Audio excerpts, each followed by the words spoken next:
يا أيها المزمل قم الليل إلا قليلا نصفه أو انقص منه قليلا أو زد عليه ورتل القرآن ترتيلا إنا سنلقي عليك قولا ثقيلا إن ناشئة الليل هي أشد وطئا وأقوم قيلا إن لك في النهار سبحا طويلا واذكر اسم ربك وتبتل إليه تبتيلا رب المشرق والمغرب لا إله إلا هو فاتخذه وكيلا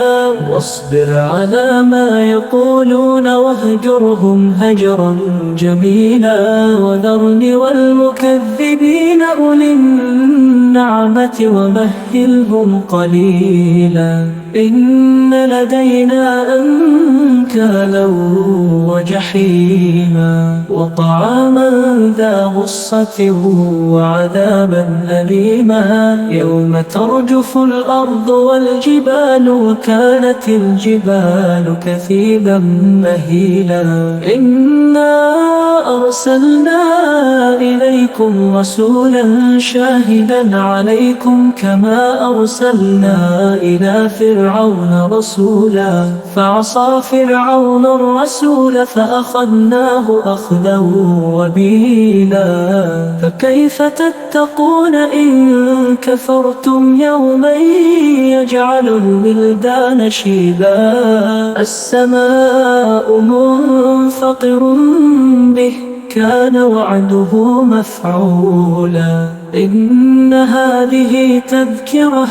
فمن شاء اتخذ إلى ربه سبيلا إن ربك يعلم أنك تقوم أدنى من ثلثي الليل ونصفه وثلثه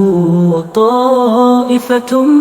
من الذين معك والله يقدر الليل والنهار علم أن لن تحصوه فتاب عليكم فاقرؤوا ما تيسر من القرآن علم أن سيكون منكم مرضى وآخرون يضربون في الأرض يبتغون من فضل الله وآخرون يقاتلون في سبيل الله فاقرؤوا ما تيسر منه